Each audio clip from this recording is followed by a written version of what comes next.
Welcome to YouTube channel বন্ধুসকল। অসম চৰকাৰৰ লাখপতি বাইদেউ টকাটো আচলতে কেতিয়া সোমাব, লাখপতি বাইদেউ ফৰ্মখিনি ৰিজেক্ট কৰি দিয়া হ'ব নে নাই, কাৰ ৰিজেক্ট হ'ব, 3জন 4জন ল'ৰা ছোৱালী থাকিলে টকা পাব নে নাই, এইটো বহুত প্ৰশ্ন কৰি আছে বন্ধুসকল। আপোনালোকক মই এইটো ভিডিঅ'ৰ জৰিয়তে জনাই দিম কাৰ ৰিজেক্ট হ'ব, কোনে সাধাৰণতে ভুল কৰিলে কোনো ৰিজেক্ট কৰি দিব নে, টকা আচলতে মুছলমান বা হিন্দু এনেকৈ ভাগ কৰি দিয়া হ'ব নে নাই। বহুত ধৰণৰ কৈছে অসম চৰকাৰৰ ওপৰত বহুত বৃদ্ধি কৰি আছে, বহুতে কৈছে টকা নিদিয়ে বন্ধুসকল। আচলতে কেতিয়া টকা সোমাব বন্ধুসকল, মই আপোনাক এইটো ভিডিঅ' যদি ফিক্স জনাই দিম। প্ৰথম কথা, টকাখিনি অসম চৰকাৰে দিব বন্ধুসকল। লাখপতি বাইদেউ ক'বলৈ গ'লে অসমত সাধাৰণতে এটা স্কিম হৈছে বন্ধুসকল, এইটো এটা আঁচনি বন্ধুসকল।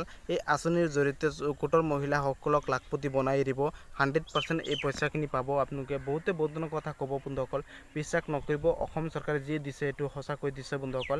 আৰু অসম চৰকাৰে সাধাৰণতে লাখপতি ক'বলৈ গ'লে 40 লাখ মহিলা আহিব, বেছিকৈ গাঁৱলীয়া অঞ্চলৰ মহিলা বেছি হ'ব, কাৰণ বেছিভাগ গোটৰ সাধাৰণতে গাঁৱলীয়া অঞ্চলৰ হয় বন্ধুসকল। 40 লাখ মহিলা কম নহয়, 40 লাখ মহিলাই আপোনালোকৰ লাখপতি বাইদেউৰ স্কিমৰ ভিতৰত পৰিছে।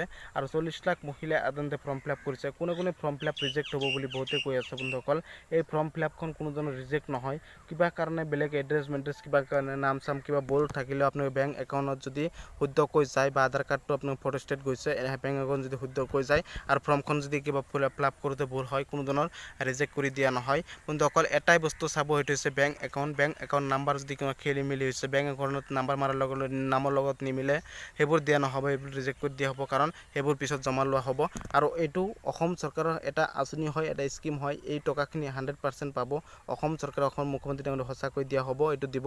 আৰু এই স্কিমটো আপোনালোকৰ সাধাৰণতে ইলেকশ্যনৰ পিছতে দিয়া হ'ব, ইলেকশ্যনৰ পিছত দেৰি নকৰে, কাৰণ এইটো অসম চৰকাৰৰ স্কিম হয়, এইটো কেন্দ্ৰীয় চৰকাৰ নহয় যে বহুত দেৰি হ'ব চৰকাৰ গঠন হ'ব। এইটো বোৰ্ড হৈছে কেন্দ্ৰৰ, এইটো কোনো অসম চৰকাৰ নহয়, কোনো ৰাজ্য চৰকাৰৰ বোৰ্ড নহয়। এইটো বোৰ্ডৰ পিছতে আপোনালোকে সাধাৰণতে এই স্কিমৰ টকাখিনি দিব, কাৰণ ইলেকশ্যনৰ মাজতে এই পইচা স্কিমৰ আঁচনি হওক বা যিকোনো অসম চাকৰি হওক বা অসমৰ যিকোনো স্কিমৰ হওক বা যিকোনো আঁচনি হওক, এইটো কোনো দিব পৰা নাযায়, কাৰণ এইটো এটা হৈছে সাধাৰণতে চৰকাৰী আঁচনি, কোনো দিব পৰা নাযাব।